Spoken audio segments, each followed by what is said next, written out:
Hi, everybody. Welcome to another episode of Hashing Out the Law. I'm very excited on this episode. I have a person that I've been trying to get on here for a while, Christian Cipollini. He is a mafia expert. When I say mafia, I'm talking about the history of the mafia. And correct me if I'm wrong, specifically the American mafia. How are you? I'm good. Thanks for having me on, Arash. I appreciate it. So, you are a mafia expert.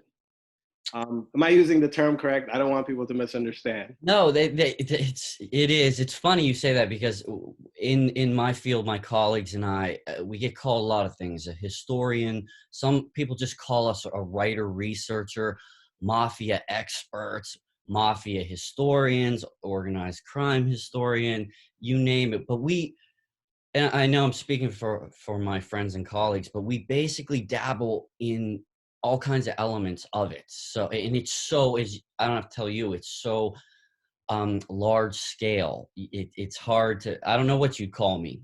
Right. So there. I'm a big history buff. In fact, my undergrad, I got my BA in history, so I'm a big history buff. Um, Nice. and when I say mafia expert, in my mind, I already know that it's the history of the mafia.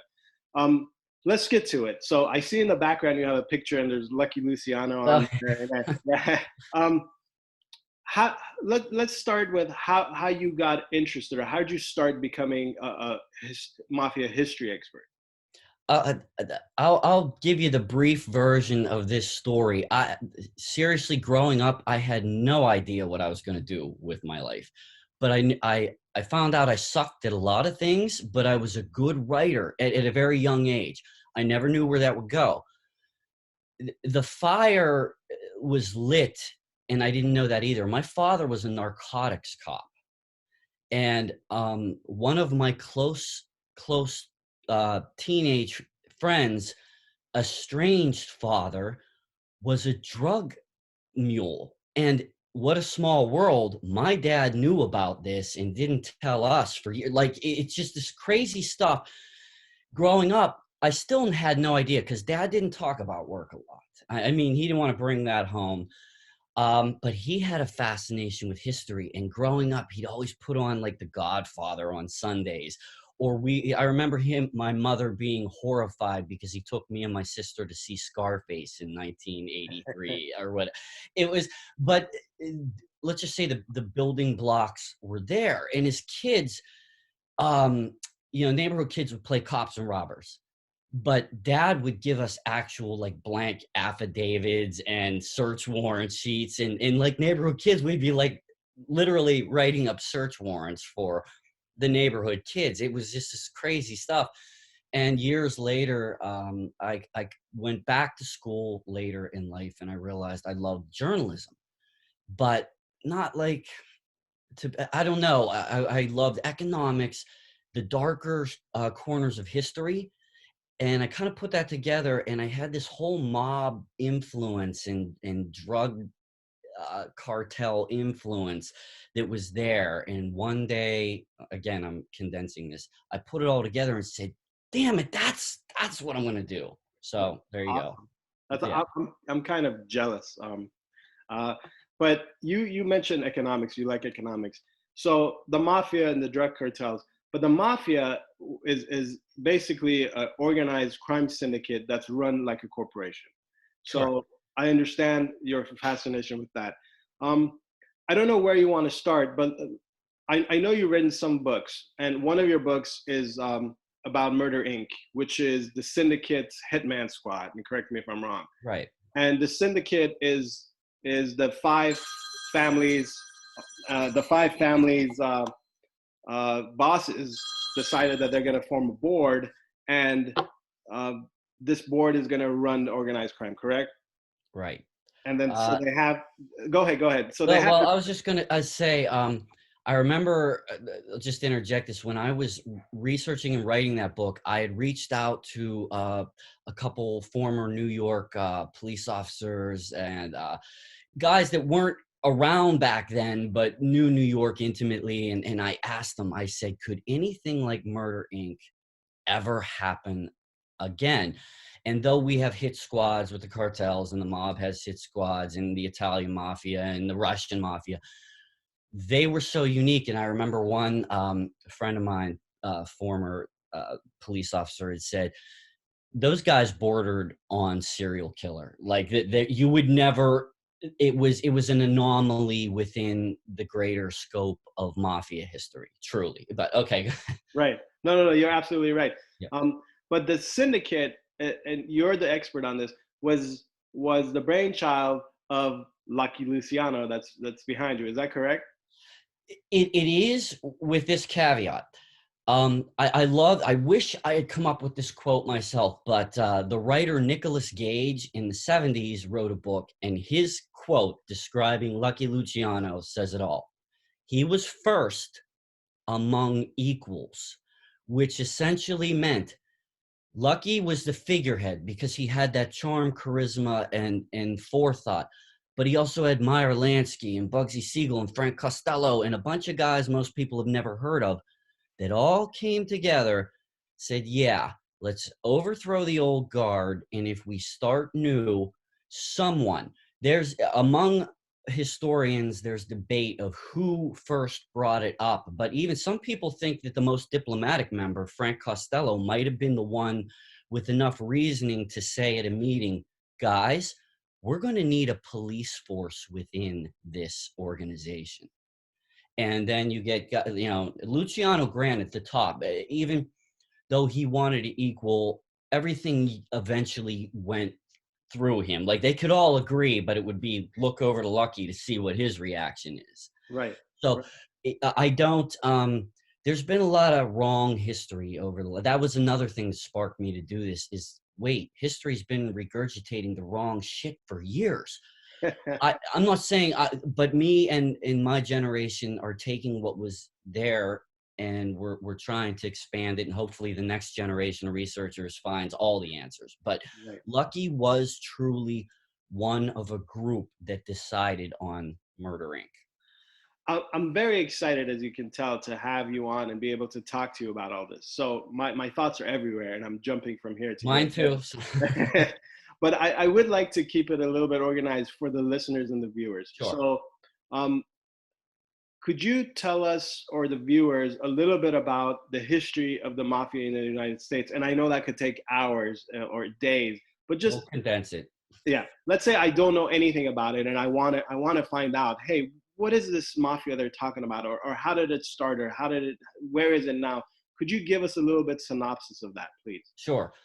The brief background, the term mafia popped up in American newspapers and police records late 1800s. Basically, you're talking about primarily Sicilian immigrants, some of whom brought this mysterious, elusive mafia with them. And what they did is pretty much prey on their own little communities, okay? The change in American history was when you had these young Jewish and Italians linking up primarily in New York City, but of course you had the other cities, Detroit, Cleveland, out in the Midwest, but New York, and that wasn't where the mafia started. By the way, the mafia really got its start in New Orleans. That was truly where the first family started, but New York became the pinnacle and where history changed. And here's how, for people that don't know. These young Turks, as they called them, which would later grow up to be the most infamous gangsters of the 20th century. Al Capone, Lucky Luciano, Meyer Lansky, Bugsy Siegel, Frank Costello, the list goes on and on. That's just the New York guys. Like Capone, some people don't realize, was from Brooklyn. He went to Chicago, but they all stayed in cahoots. Come 1931, Luciano and the others decided, okay, we got to get rid of this old school mentality that basically was very, I don't know if it was xenophobic, but they were very, only Sicilians do business with Sicilians and we prey on Sicilians. And Lucky was, and I'm not trying to tout him as some hero in the world, but he sat down and said, money's green. Why can't we work with everybody? These guys got to go. Long story short, 1931, the two major controlling warring mob bosses in New York were systematically whacked, which means assassinated. And that was orchestrated by all the guys I previously mentioned.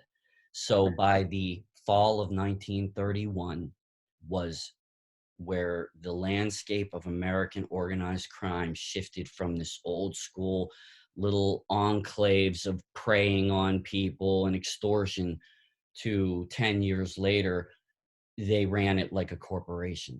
So 1931 was the turning point Yes. where the American mafia became not just a bunch of thugs, for lack of a better term, Right. an organized syndicate, and eventually they became very, very powerful. And as Meyer Lansky said, we're as big as what was it? US Steel. Big as US. Yeah, allegedly he had said that. And the thing that was interesting, you said syndicate, and that is the key word, because it was a syndicate organization of, at the time, primarily Italian and Jewish gangsters, and they were largely in the same age group. They were progressives. I don't know how else to put it. I mean, yes, we're talking about organized crime, and no, not every Jewish and Italian kid in the ghetto of New York grew up to be a gangster, but these guys, they were smart largely, and this is the route they took, and they wanted to make it businesslike. So the mafia in America, which was very different than the mafia in Italy at the time, was more of a syndication, a combination, another word they used themselves, of largely Italian and Jewish guys. The five families you had mentioned earlier in New York City were established shortly after this coup d'etat in 1931. That's where it's like, okay, so people understand. Lucky and the guys sat down and they're like, all right, look, some of you had families around the country, St. Louis, Chicago, whatever. We'll let you have territories and you can have families. We're going to set up five. The original five families were named mostly different than they are today, and heads. But that organization, the five families, were still part of the commission, which included the Jewish gangsters. The Jewish gangsters just didn't have mafia families. They were, doing their thing, but they were all part of it. I won't get off onto a tangent, but that all changed by the late 40s, 50s, and then that's when the mafia kind of went back to its old school ways in the United States. Vegas changed everything. Havana changed everything. So yeah, again, that's a story for another day, but yeah. Right. And it's interesting you said that, because Meyer Lansky, Bugsy Siegel, in fact, a lot of members of Murder Inc. were all Jewish. They're the Jewish gangsters. I read Meyer Lansky's biography. It was fascinating. He's a brilliant yes, mathematician, for lack of better terms. But it seems like the Jews were only one generation, and then the next generation, their kids went into legitimate businesses. But the Italian mafia kept going generation to generation. You're absolutely right. That's one of the best points that I've ever been presented in an interview. Thank you for that. The thing was, the Jewish gangsters always wanted assimilation into legitimate corporations, life, business. It was something that can't even be argued. A lot of them wanted that. So even though, like, Lansky and, well, Siegel, he died pretty young, but guys like Lansky and a few others, yeah, they were still involved in the mob activities till the day they died, because that was their generation. But their kids, their grandkids, they didn't want them to be any part of it, and they moved on because that was the initial goal. It may not have been said out loud in 1931, but a lot of people, especially historians, we look back and you're like, wow, yeah, those guys, the Jews wanted the hell out. One day that was the goal, was buy up legitimate casinos. They knew gambling would eventually become largely legal. Same with the alcohol. They knew prohibition wasn't going to last forever. But some of those guys stayed in it themselves because they were still a part of that original, Right. and how do you get out when you're making money off drugs and Right. booze and gambling? I mean, you're like, and you're still considered, like Lansky was still considered such an asset. I mean, it would have been hard for him even to say, "Oh, I'll see you guys."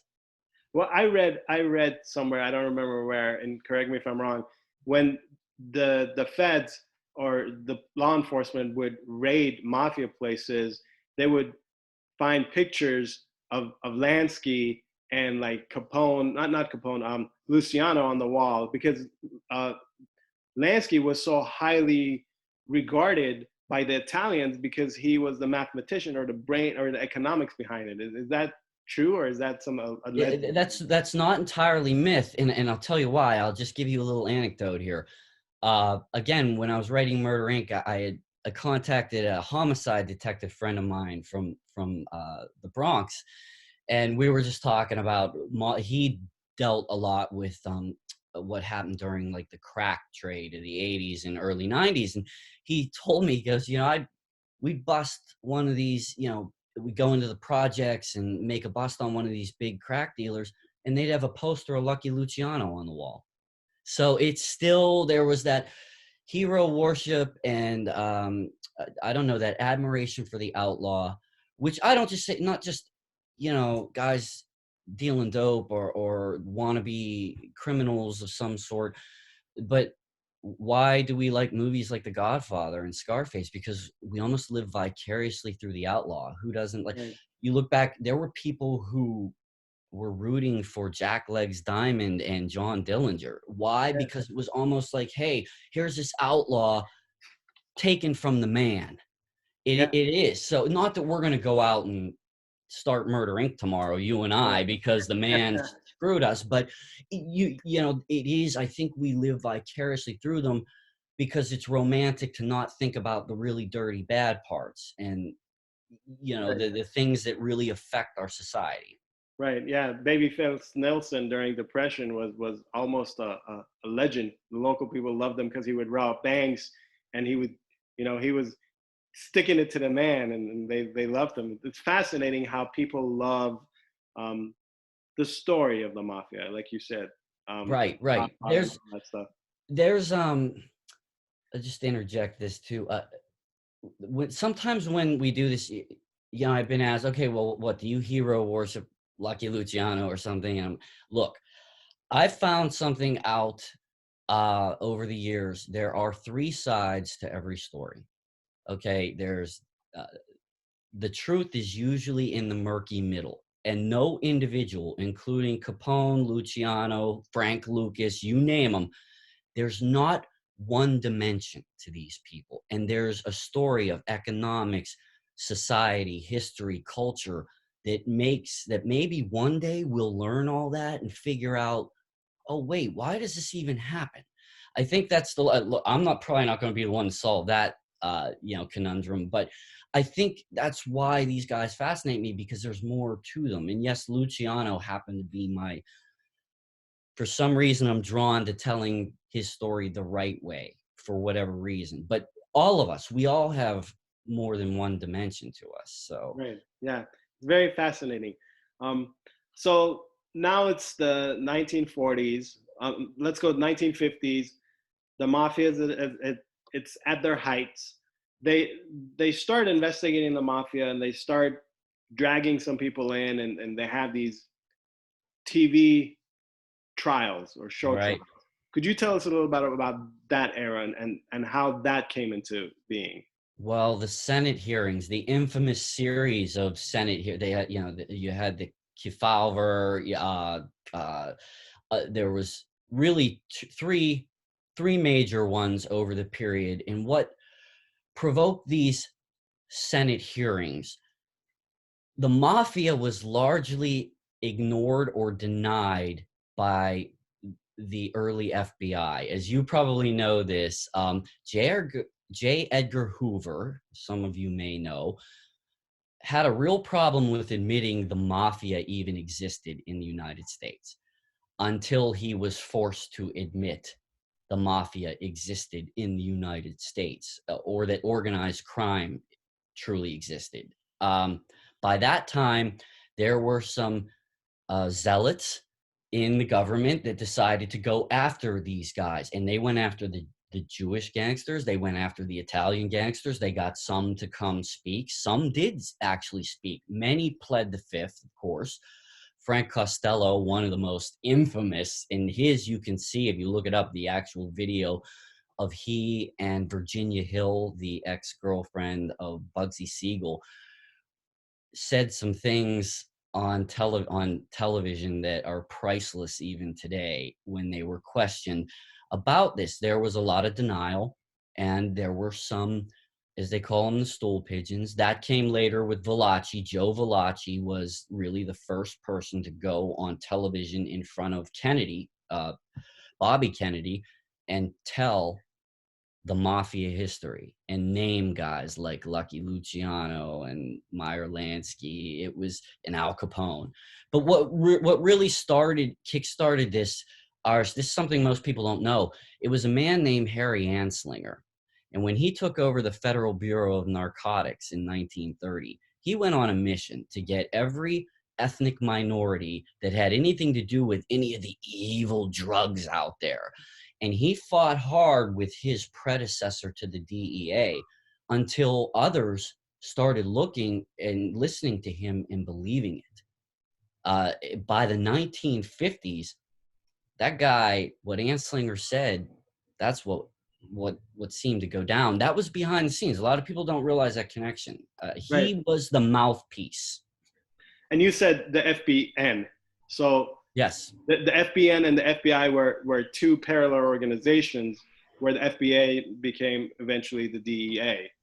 Yes, the Federal Bureau of Narcotics, the predecessor to DEA, the whole war on drugs in 1970. The war on drugs started in about 1919. That's what people need to understand. And it started with a couple laws that went into place. But Harry Anslinger was placed in charge in 1930, and the FBI wasn't even established yet. The FBI comes in with J. Edgar Hoover.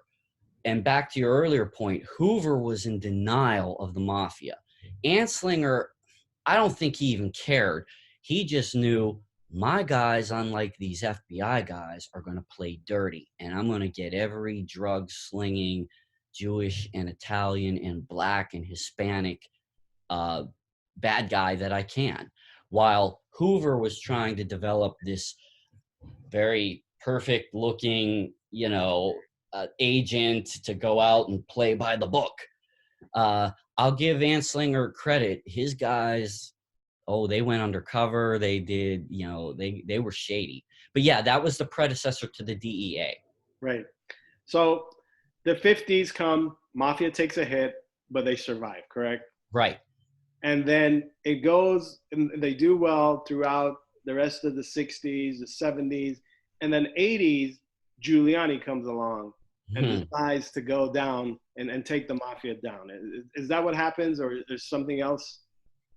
Well, that's pretty much it in a nutshell. In between, when you're talking the 1960s through the 70s, there were a lot of transitions in the underworld.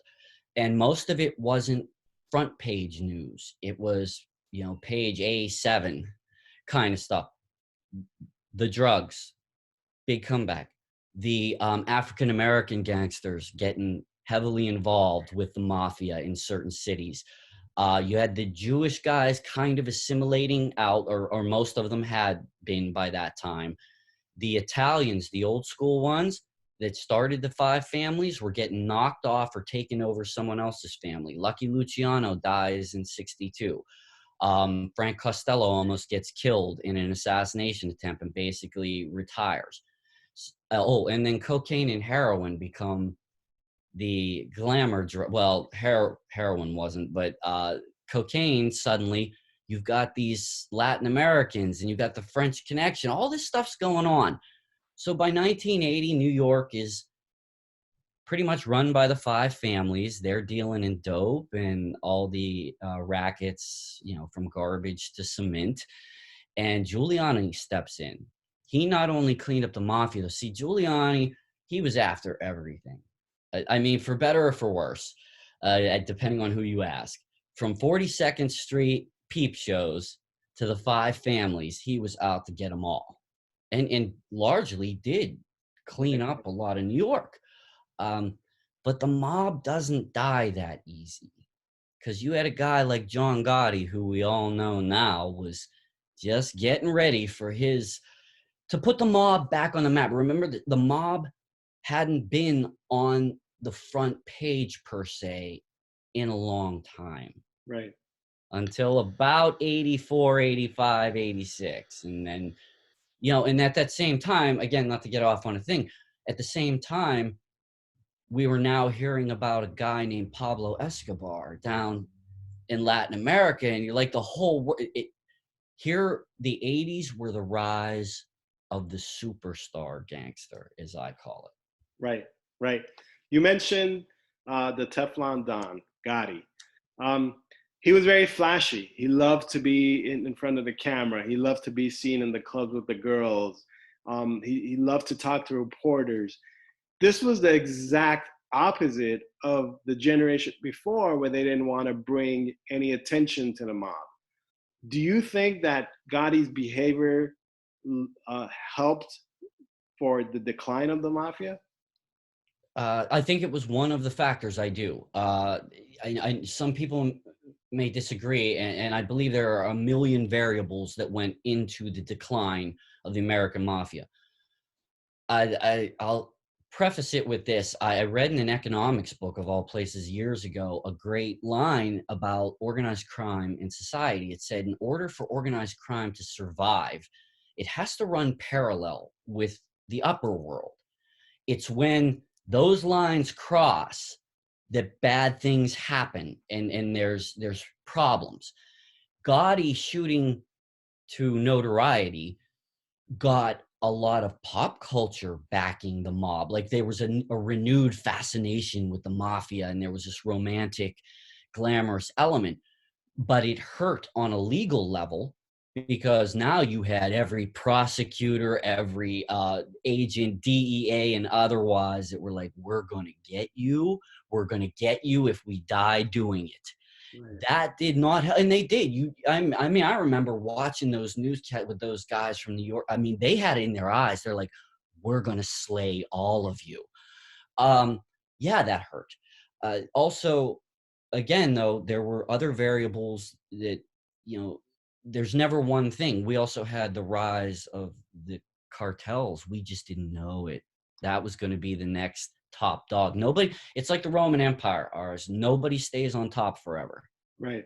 But yes, did the gaudy glamour thing hurt? Of course it did. Absolutely. Let's go back to a point you made. So you said the 80s were the rise of the superstar gangster, you said? Yes. Okay. So Escobar comes to mind. Obviously, he's the most famous, well-known drug cartel superstar. What other superstars came to rise in the 80s, in your opinion?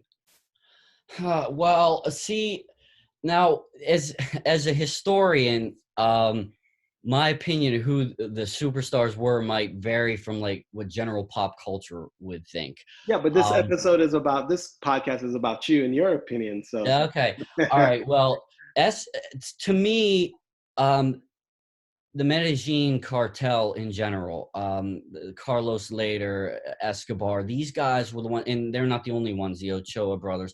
But in Mexico, everybody ignores Mexico. That was a throughway when they weren't bringing it up through the Bahamas.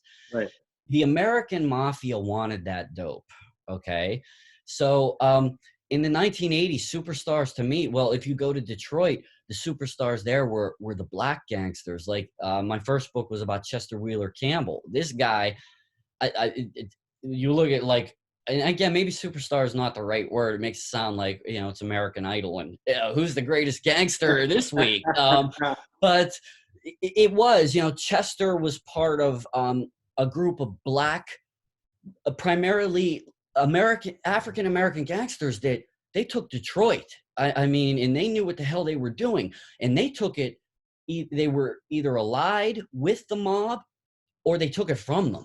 So that to me in the 80s was, wow, that was a shift, a change. These guys are superstars. Right. In New York, it was definitely Gotti for the most part.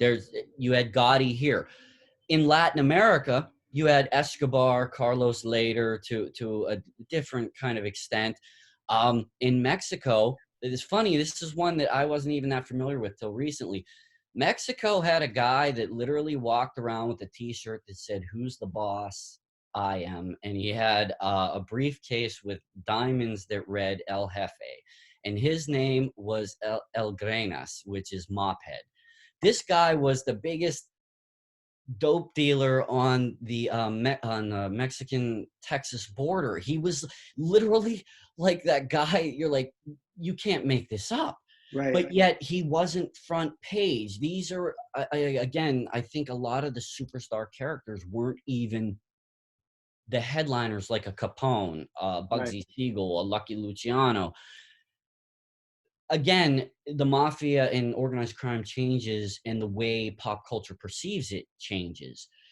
We didn't have a big headline thing really until, even with Rico, even with the Rico statute in the 70s, you didn't hear much about this stuff until Gotti. Right. Yeah. And then right after that, Escobar. And, and we didn't hear much until Chapo. And even though he was a big deal on the radar of the DEA and immigration, we didn't hear about Chapo till 2001. He had already dug tunnels and broke out of prison once before that. Right. It's almost like ours were a few steps behind organized crime all the time. Because I, in my opinion, my humble opinion, they're smart people. They could be running corporations if they were, if they chose to, not because they can't. They didn't choose to do that. Let's go back to Mophead that you were talking about. Yes. Now, is this guy the one who broke up his empire into three different things? One of them gave one to El Chapo, one to the Ochoa brothers, and all these Mexican cartels got their rise from him breaking up his territory? Or is that That's a really good question. No, not exactly. And here's the thing about, and man, I give mad props to everybody who studied the cartel history, because it is a conundrum. It's like a Rubik's Cube where you took the stickers off and put them back on the wrong way. It's mind-boggling. El Grenas, whose name was Gilberto Ontiveros, he was running mostly marijuana at the time, long story short. And if people don't understand, marijuana, though in the 60s and 70s, that was a big deal. Very hard to transport and smuggle. It smells and it's really big to try. Heroin was the most wanted drug in the United States in the late 60s, early 70s. Cocaine was just coming up. So these guys were actually growing some of their own opium and still getting it from the French connection, which we won't get into that, but basically it was, Turkey and the Italians and the French bringing it to Canada, the United States through Mexico. Ontiveros ran what kind of would be called the Juarez cartel, but he got, some people say he got set up. Other people said it was just the American government pressuring. But what happened is there were tons of fractures in the whole system of the Mexicans. Who was dealing with the Colombians? Because that was the deal. Mexico was a throughway. Some of these gangsters wanted to do it themselves. Some said, charge those Colombians more money. And some were like, no, we have a great deal with the Colombians because this cocaine is going to be a big thing. Well, it was. But what split everything in Chapo and all of them getting their own pieces was everything was falling apart. And especially with that DEA agent that got killed down there. That's what I think this goes without saying. When Kiki got killed, that changed everything.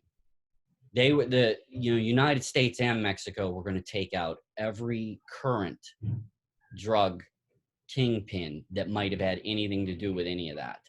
And that opened the floodgates for what later became the Sinaloa cartel and the Los Zetas and, you know, all that. But yeah, this guy, he was a big marijuana dealer who was involved with Italians and Colombians. But it's funny because he kind of was under the radar. But him going away wasn't the split. It was a lot of factors. Again, same with the mob. I know I just rambled on. Like, No. I was listening to every minute of it. That was very, very informative. I loved it. Now, so currently the mafia is developing, or yeah, it's going into business in other areas of business, not just drugs, but, you know, cyber crimes, identity, right. things like that, because they need to evolve to survive. However, the Italian mafia, which was the primary power of organized crime in this country throughout history, is not what it was before. At least No. Allow me to take a little sip here for this one. No, it's definitely not. So the Russian mafia, though, has become very powerful, from what I understand. In your opinion, as an expert in this area, who is the main, I don't want to say power play, but who is the most influential crime organization today? Everything's an ebb and flow in the underworld. First, I'll say this. The American mafia will probably never be what it was in its heyday of the 1930s or the 1980s, where the two I call the golden eras. There's always somebody else. I believe the drug cartels, particularly Mexico, for now at least, is going to be the top dog for a while. But here's why. Narcotics are something that are consumed. There is always a supply and demand thing with them. It's not like other vices. To put it in perspective, the mob always knew gambling would probably be legal one day. They always knew, even in Prohibition, one day booze is going to be legal again. The mob can't shake down unions and dock workers the way they used to. You can't run too many scams in a casino because most are legitimized by now. And not that it doesn't happen. Everybody has to adapt. The mafia is still here, and they're finding ways to work with these other groups. But to answer your question, the top dog are the cartels. And right now, I say in Mexico, even more than anywhere else. But the Sicilian mafia was on a decline for a while during the 90s. They cracked down in Italy. Oh, but they've found ways to cut deals with the cartels. So I don't want to say they're going to rise to the top again, but let's just say everybody survives because they're learning to adapt again. Right. So during this coronavirus thing, and I only bring it up because we're living in it right now. Right. This is an opportunity, a vacuum, so to speak, for all kinds of different businesses to fail, to succeed. Correct. And it's also a vacuum for organized crime. In your opinion, when the dust settles, how do you think the coronavirus epidemic has affected organized crime, not just in America, but throughout the world? And what will happen afterwards? Wow, $1 million question. What's going to happen down the road for any of us in the upper world or underworld? And again, we're part of the same plane. I don't know what's going to happen, but I believe from everything that I've been fed and have heard, it's definitely hurt. I mean, drugs are still going to move, but it's harder to get. I mean, nobody's really allowed, and the cartels, some of them I've heard even have taken routes like, okay, well, let's, help the poor get some masks out there, because they want it opened up as bad as the rest of us do. Right. If there is no commerce, there is no commerce, and if people are unemployed, they may be hooked on heroin or meth, but if you can't get it because you have no money, you can't go anywhere to steal the money because there's not, you're screwed too. So the dealer isn't getting his money. I mean, I know I'm putting this in very, kind of rudimentary terms here, but it is like, it's still commerce. So everybody suffers. I just don't know what's going to happen. You brought up a good point.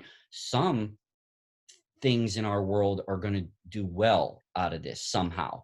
Some are, you're never going to see them again. You're still going to see organized crime, but are we going to see this major spike where everybody's out there buying up keys of Coke, or are we going to see them adapt into something even else that we haven't heard of, Right. It'll be interesting to see that. I could keep you on for hours and days. And I just pick know. your brain. But I know you're a busy man. I appreciate you coming on. For the listeners and the viewers, if they want to learn more and get to your books, they can go to your website. And what is your website? My Please. website is ganglandlegends.com. I know Arash will have my social media up, but if you want to check out, I do try to update on my social media. My handle is Gangland Legend, the singular version, and I'm pretty much everywhere. I won't bore you with all this, but yeah, I have a few books out on Amazon, Barnes & Noble. My website, sometimes I have some that I'll sign. If you get them from my website, you have to check if. Please, to tell us about your book. There's one you wrote about Luciano. There's Murder Inc. Tell us the books that you wrote. And by the way, for the viewers and listeners, we are going to include the website. We're going to include all the social media, so you'll be easily able to find Christian and all his work that he's done. So please tell us about some of the books that you wrote. My first book was Diary of a Motor City Hitman, about Chester Wheeler Campbell, which focuses on the Detroit drug trade, the African-American and Italian mafia. My second book was Lucky Luciano, more of little anecdotes and historical misses, as I call them. My third book was about Murder Incorporated. Pretty much covers the whole history of, and mostly that one is the crazy stories that, again, Hollywood couldn't make up, that really happened from about 1930 to 1940. My current book that will be coming out soon are the memoirs of Cartel Sicario El Mano Negra, Jose Martinez, and I. He was arrested and convicted in 2013. He gave me his diaries, so I'll be releasing an interesting 40 years of killing, mostly for the cartels here. When is that coming out? Hopefully by fall. We'll see. End of year. We'll see. That's awesome. Yeah, that one is my big one, and I'll be some of his work. I put in a couple anthology books that will be out this summer. I'll post this all on my website, social media. Again, I don't want to take up everybody's time, but you'll get a taste of El Mano Negra in July in an anthology book. That's awesome. When that book comes out, I would love to have you on so we can just talk about that book. I know you're very busy, but oh no, I'll talk to you about. I'll give you more info too. I just haven't got around to posting. I didn't want to like jump the gun with some of this. Now I have details on when stuff's coming out. So awesome. That's great. Glad to have you on. It was a pleasure. I really enjoyed it. This was one of my favorite episodes to record. Oh, thank you so much. I hope to have you on again, and I hope you have a great day. Arash, you too, and everybody who was listening, I appreciate it. Any questions, come see me. And again, we got to do this again. I'm honored. Thanks. Thank you. Okay, bye-bye.